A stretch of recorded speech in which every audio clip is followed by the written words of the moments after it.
Okay, hi everybody. This is Tony Marcolini. I'm joined today with my sidekick and friend Seamus McDonough for another episode of It May Interest You to Know. Today we have a special guest with us, acclaimed historian, author. I'm sure you've read one of his books because he's got a number of them out there. Harlow Giles Unger. And yeah, I was nervous about getting the pronunciation wrong. I hope I did it right. So welcome, Mr. Unger. Thank you very much. Very nice to be here. So I think I first thought of wanting to have you on the podcast. Anyone who does listen to us knows I'm pretty much a rabid reader. And I had read your book, Lion of Liberty, about Patrick Henry, and I really enjoyed it. I mean, I think it was the best historical recount I have ever read anywhere of his life. And it excited me so much because I'm a history buff as well. And it's really hard to find other people who enjoy history as much as I do. So when I get a really good book and a passionate writer who retells the story, you really capture me. I've since read Lafayette, which I thought Lion of Liberty was my favorite of yours, and now I have to say that Lafayette has bumped it out of the front runner. But let me talk a little bit about Lion of Liberty first. I mean, I always think of, I think most people think of Patrick Henry from their, seventh grade history classes. Give me liberty or give me death, and that early phrase, but they don't really understand how complex a man he was and about his life. What got you interested in Patrick Henry? Of course, you've touched on one of the problems in the study of history, and I think it's true of all nations, not just of the United States. But when you're teaching history, and remember, our history is relatively short compared to the histories of France or Italy or European countries, you're trying to compress more than 200 years in a few hundred pages to be read over 20 weeks or so. And that's just impossible. So the best of historians do not write textbooks for kids for that very reason, because you just cannot tell the entire story. And so most of these characters, great characters, come across as postage stamps with give me liberty or give me death. That's what he said. That's all he is. And here is one of the most complex figures in the history of the Americas, a true story of that time of a rags to riches in both the intellectual and political sense. He was a farm boy from the hills of Virginia, nowhere.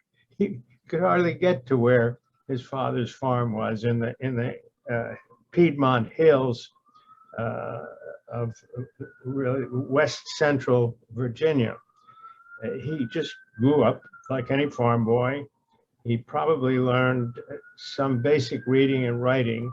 In those days, if there was a church nearby, the churchman would teach kids, if the parents wanted, would teach the kids to read and write. And usually if it was a boy, it was essential that the boy learn to read and write, because he would have to help his father take whatever they grew, whatever product they grew, to market and bargain in terms of prices, make sure that they got what they were supposed to get, and purchase whatever they needed. So these basic skills of what we would call household affairs, you had to learn a certain level of reading and writing. And that's what he did. And as he grew up, his father, there were no towns in rural Virginia or the rural states. There were crossroads. The road into one man's farm led to a dirt road where another man's farm, the road would empty into that dirt road, and that dirt road would eventually end up at a town. with lots of farms emptying onto that road. And at one of those crossroads, somebody would build a church. And it would just be called Church Corner. It would have no names. There were no towns as such. If the Church Corner drew enough people, well, some traveling merchant would be wise enough to come there on Sundays and try to sell his goods after church meeting. And if there were enough people there, some local would be wise enough to set up a little shack and serve a little liquor to the people after church. And that's what happened at the Church Corner where Patrick Henry lived. A church went up, and his father, who was quite an enterprising man, built a small tavern. And like many, many kids in the country, to this day in rural areas, I lived out in Wyoming for a while, and loads of kids learn to play the fiddle. They can't read a note of music, but they learn to play the fiddle by ear. And they're terrific. Some of these kids, you just wouldn't believe it. If you have access to YouTube, you can hear a few of them. They'll be playing the banjo, or they'll be playing the fiddle, or they'll form little bands for a few years, and then they go about their business. They don't make livings out of it, but they are absolutely terrific. And Patrick Henry was terrific. And in introducing each of the songs, he would tell stories and became quite a speaker and a humorist. And then suddenly a guy comes in dressed to kill, and he tells Patrick Henry's father and the other farmers there that they need to pay taxes. They have to pay higher taxes this year because the price of tobacco fell. And in those days in Virginia, you paid taxes in the form of tobacco. And if the price of tobacco fell, you'd still have to pay the high price. If it went up, you'd have to pay less tobacco. Well, tobacco really collapsed one year, and Patrick Henry stopped his fiddle and started talking to the farmers and got them angry. Well, he didn't know much about law, so he got to Richmond, which was the capital of the state, and went to a library and started studying law on his own. Learned a lot about it, started practicing in the woods outside his home, speaking, giving talks. He'd read from the law books and talk to the trees. And was gifted, and he started acting. And eventually he goes to court on behalf of convinces these farmers to let him go to court to sue the Church of England, the most powerful church in the English Empire. He had the place in tears. He was gesticulating. He would talk to the heavens. He was the greatest actor on stage they had ever seen. And he won the case. They carried him out on their arms and cheered him and just danced around the crossroads with him on their shoulders, cheering him. It was the greatest victory. It's still in the law books and the history of the United States. The case was called the Parson's Cause, because the parson sued the taxpayers and the taxpayers won. So from then on, the taxes were set at a reasonable level in terms of currency rather than the price of tobacco. So that calmed things down for a while, but that was the start of his anger against authority and against centralized authority. Well, fast forward, we get the Boston Tea Party, we get all the action up in Boston, and there again, it's a matter of taxes.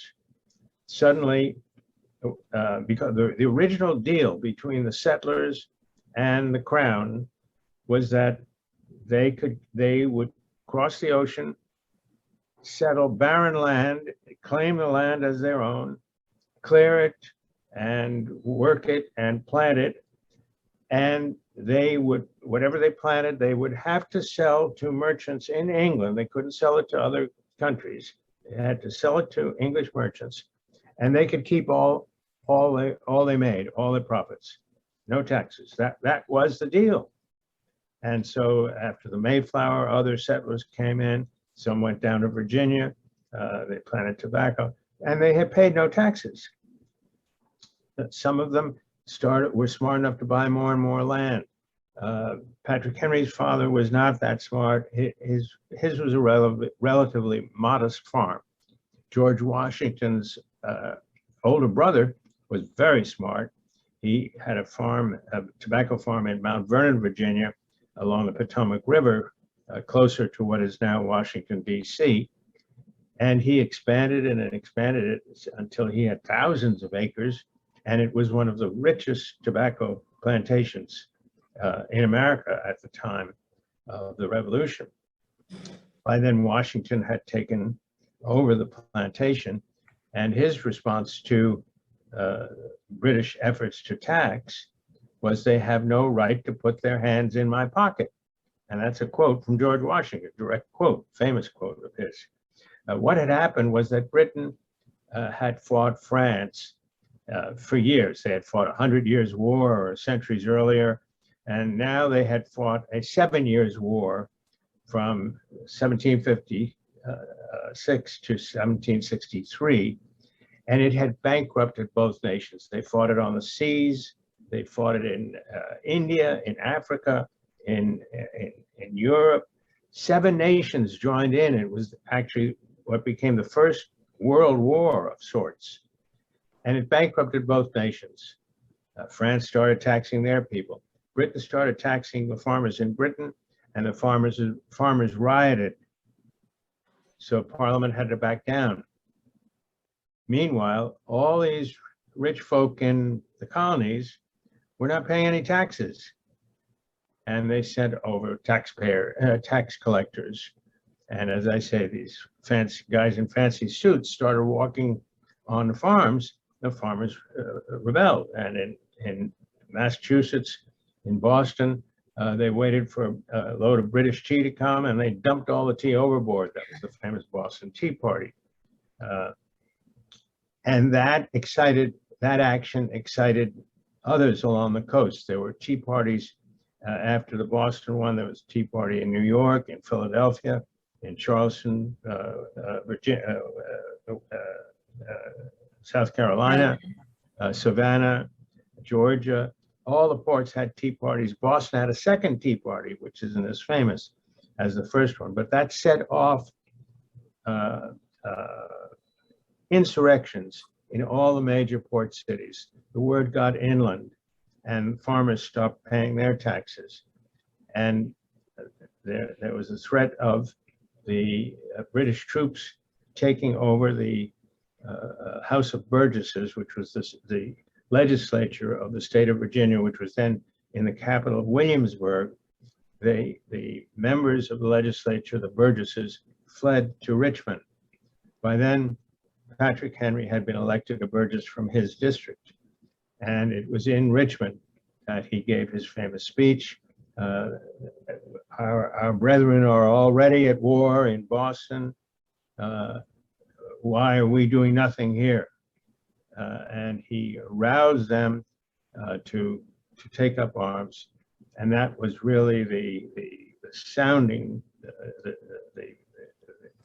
the bell tolled for the War of Independence. Well, I think that's one of the things that surprised me most, because you kind of credit in your book. You'll say, well, George Washington was the military guy, or, we certainly have Jefferson, who was the writer, of getting the documents together. But Patrick Henry was the ignition switch, right? Yeah. That's kind of how you couch it in the book. And I never realized that. I don't want to put words in your mouth, but to me, my interpretation of what you read was that without him, you almost wonder if it ever happens. Like he's the guy who gets everybody, involved. He's the passion that moves the revolution along. Yeah, I think it's always dangerous to cite one person as without him, this great event would not have happened. I think we would have won the Second World War without Churchill, without Eisenhower. Someone else, others would have arisen. They had the opportunity and they seized it. He had the opportunity in the House of Burgesses, where he was a common man. He had stirred up the House of Burgesses when he first entered, when it was in Williamsburg, and he walked in farmer's clothes. And all these other Virginia Burgesses were plantation owners, and they were out Britishing the British in terms of noble behavior and beautiful dress and clothes and everything. And this farmer walks in dirty clothes, dirty hands, and they were appalled. And so he always had them sitting back, shocked. And when they finally had to flee Williamsburg and they landed in Richmond, and the only meeting place was St. John's Church up on the hill in Richmond, and they were hemming and hawing as British parliamentarians do. Well, and no one says anything. They make noises. And Patrick Henry had enough, and he stood up. And by then, he really was a great actor, great orator, and had them on the floor. He literally had them on the floor. They do a reenactment of it at St. John's Church every summer, a weekly reenactment, and it's still thrilling. It is still thrilling in that setting. That'd be pretty there cool. is a solemn setting, and you can just picture this man standing up and just absolutely rousing these people to go to war and to defend their homes. It was a thriller. I think probably someone else could have and would have done it. He was the first to stand up and do it. Remember, up in Boston, they had already gone to war. In Boston, Samuel Adams and John Hancock had already led a revolution. They had to flee Boston, and the troops went after them and massacred a group of farmers, which historians began calling Minutemen, because they had rifles at their hands at the minute, ready to take up arms. And they massacred, I've forgotten whether it was 9 or 10 or 11 of these farmers and their kids, their sons, on the green at Lexington. And that's the beginning of the first warfare. The Minutemen retreated to Concord. The British troops went after them, having heard that there was a supply of arms and ammunition, rebel arms and ammunition in Concord. So they set out to search for it. But by the time they got to Concord, the word had gotten out from farmer to farmer to farmer to farmer, and thousands of farmers now gathered in Concord behind stone walls along the road and along the square in Concord. So they were ready for the British troops when they got there, and started massacring the British troops. British troops had to flee along the road, and they killed hundreds of British troops retreating back to Boston. And that was the beginning of the actual warfare in the War of Independence. Well, can you talk a little bit about Patrick Henry's impact on the Bill of Rights?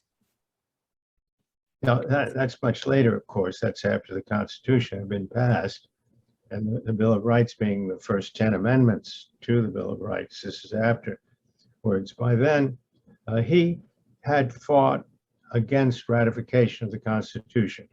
He was the original anti-federalist, as it was called. After the experience during the War of Independence, Congress did not have the power to tax. Congress did not have the power to raise troops. Congress, in effect, had no powers at all.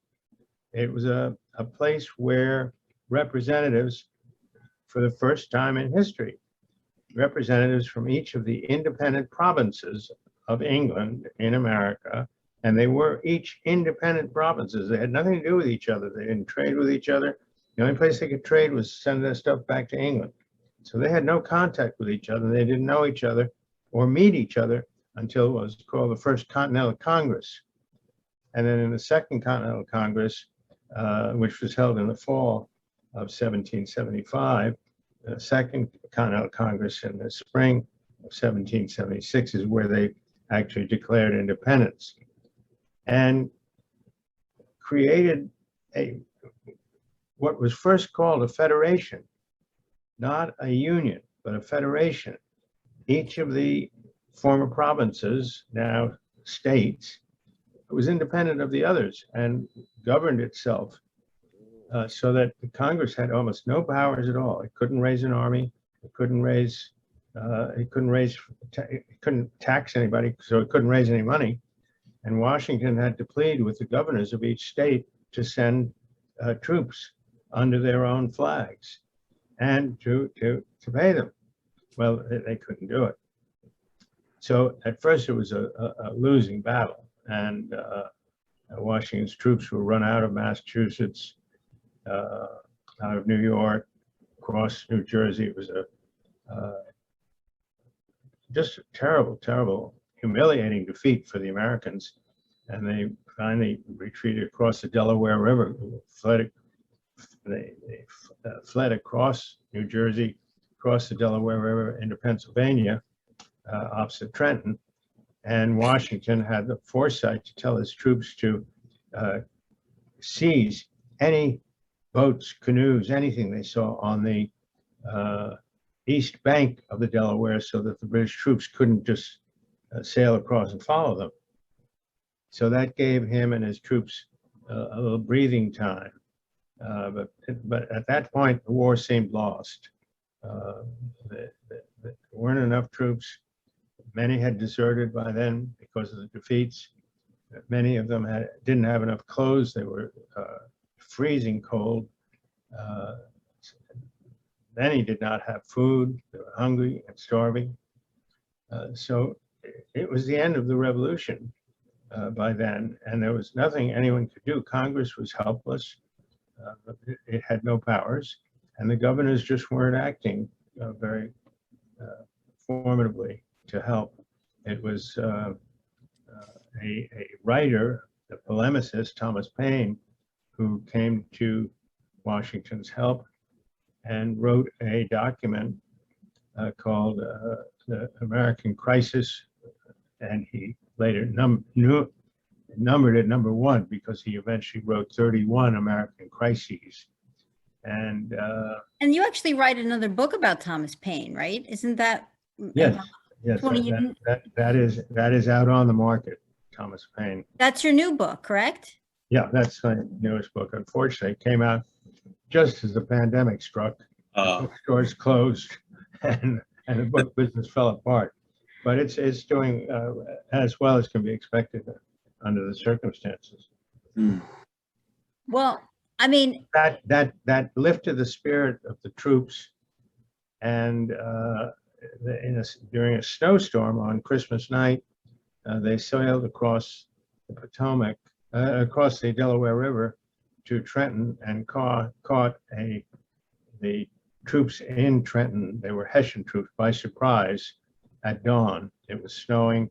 They had celebrated Christmas night with a big banquet and lots to drink. So they were oversleeping, and they were caught in bed.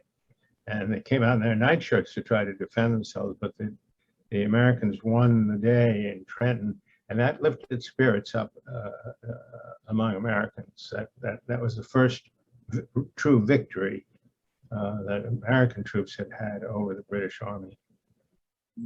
Well, I mean, I personally loved this book. I mean, I think it's very much worth the read, especially if you're a history buff, and even if you're not a history buff.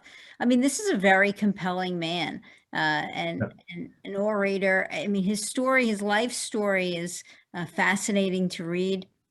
We don't really tell the story of anti-federalism and how strong it was, because eventually anti-federalism led to the Civil War. Yes. And Patrick Henry is the father of anti-federalism. When they were writing the Constitution, each state had to ratify the Constitution. Congress did not ratify the Constitution. Congress had no power. each state had to ratify it. And at the debate over ratification in Virginia, he warned Virginians that the Constitution puts all the nation's money in the president's hands, puts control of the troops, the army in the president's hands. What else does he need to become a tyrant? He has the money, he has the troops. He can dictate to the country. So he voted against ratification of the Constitution. Unlike other Southerners at the time who later preferred trying to split the nation and went to declare a civil war, Henry, who had become a close friend of Washington, respected Washington's views, and Washington's argument was, we can always change the Constitution, we can always write new amendments and modify it. So Patrick Henry voted against ratification, but when he lost the vote, he and many of his followers wanted to start another war. They were ready to start a civil war right then and there and secede. He put that down and said, I will be a loyal citizen and try to change the Constitution by constitutional means. So he put down the first hint of civil war. And he fought hard for the Bill of Rights, right? He fought hard to get certain basic human rights protected. That was important to him. Well, that was the first step on what he thought would be the road back, but it didn't really strip the federal government of what he felt were dictatorial powers, and in that day and age, they could have become dictatorial powers, much more than in today's world, where we have a huge body of extra-constitutional jurisprudence. We have bodies of laws, both federal laws and state laws, that mitigate against the possibility of a takeover by a centralized dictator in Washington. There are just too many laws on the books and too many amendments to the Constitution to prevent that. And indeed, it has gone so far that many people today are afraid that we may be facing, that states' rights have become so powerful, they may strip the people in various states of their constitutional rights. Many states in the South and the Midwest are imposing voting restrictions now that will limit voting rights. Texas has just passed a law to try to strip women of their right to abortion. And the states may have gotten too powerful. Whether we'll swing back, I don't know. And what would Patrick Henry say, do you think? Patrick Henry would be, I mean, one of the most famous speeches he gave cried out, why not give them the right to vote? You know, I mean, he would be apoplectic at what the southern states are doing to try to restrict voting rights.